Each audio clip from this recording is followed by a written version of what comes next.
Le consultamos a Alfredo Blanco, al economista de la Universidad Nacional de Córdoba, qué significaba este default técnico blando, pero que en definitiva no deja de ser un default, y esto decía. Sí, yo diría, es default, que quiere decir que no pagamos, ¿eh? Es situación de impago, punto, es un default. Ahora, las situaciones, digamos, de contexto, pueden hacer que las consecuencias sean diferentes, ¿no es cierto? Y de allí surgen las otras denominaciones, que es un default controlado, que es un default blando, que es un default técnico, que es un default. Es un default.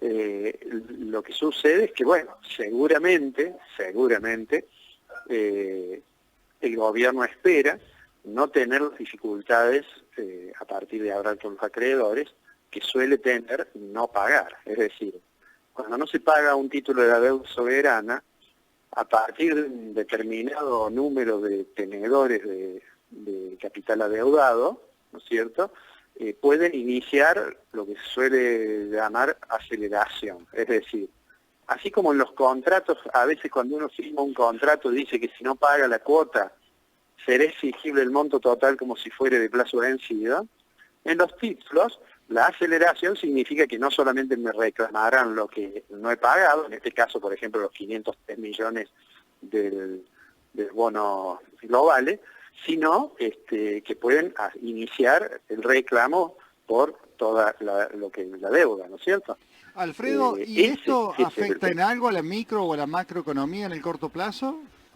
No, en el corto plazo no, yo diría que la opción que eligió el gobierno, que es básicamente seguir negociando, y si los acreedores lo aceptan a eso, que da la impresión que así es, lo que sucede es que, bueno, el gobierno deberá apresurarse para cerrar rápidamente la negociación, para evitar las consecuencias que puede tener, digamos, tener que ir a un litigio. A Argentina ya le ocurrió en el pasado que, habiendo tenido más del 90% de la deuda reestructurada, terminó en el juzgado del juez Griesa, teniendo que, digamos, pagar el 100% a los fondos que habían comprado esos bonos que habían sido reestructurados, ¿no? O sea que ahora lo que hay que esperar es que rápidamente el gobierno pueda acordar con los bonistas.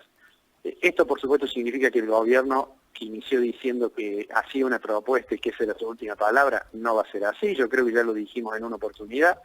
El gobierno hizo una propuesta y era claro que no iba a ser aceptada, y bueno, tuvo que hacer algunos pasos para atrás, y seguramente la semana que viene estaremos viendo qué novedades hay en la negociación, ¿no? Estos 10 días que extendió la negociación el ministro Guzmán, da la Sí, sensación de que tiene mucho que ver es con para un hacerlo. acercamiento entre las partes, ¿no? Y Sí, además sí, sí, yo creo que es para... en un contexto global, Alfredo, donde me parece que ni a propios ni a ajenos le comió un default. No, sin lugar a dudas, si ellos le están diciendo a los bonistas, mire, nos vamos a acercar, porque hasta ahora hubo una propuesta del gobierno y hubo una propuesta de tres grupos, distintas las tres propuestas, pero que fue como una contraoferta de los bonistas, ¿no es cierto? Bueno, ahora lo lógico es que sobre esa contraoferta se hagan modificaciones. Las variables que hay que tocar respecto de lo que presentó el gobierno son básicamente tres, es decir, el periodo de gracia, porque los bonistas dicen, bueno, usted me dice que me va a pagar dentro de 3 años. Dentro de 3 años hasta es probable que no esté el mismo ministro, el mismo gobierno, ¿no es cierto? Puede haber otro. Entonces, por un lado, el periodo de gracia, por otro lado, la tasa de interés, y por otro lado, sin lugar a dudas, las quitas que tienen algunos de los bonos, es decir, lo que le voy a quitar al capital. De la combinación de esas tres variables, va a ser, en alguna de esas tres o en una combinación de ellas, va a ser lo que el gobierno va a ceder para cerrar el 36. Hay optimismo, me parece generalizado, de que se pueda acordar. Sí, yo creo que en general el contexto es favorable a que se acuerde. Bueno, ahí lo que decía Alfredo Blanco, hay y da la sensación de que en distintos sectores optimismo, de que se llegue a un acuerdo, un entendimiento la semana próxima y que no caiga Argentina definitivamente en default.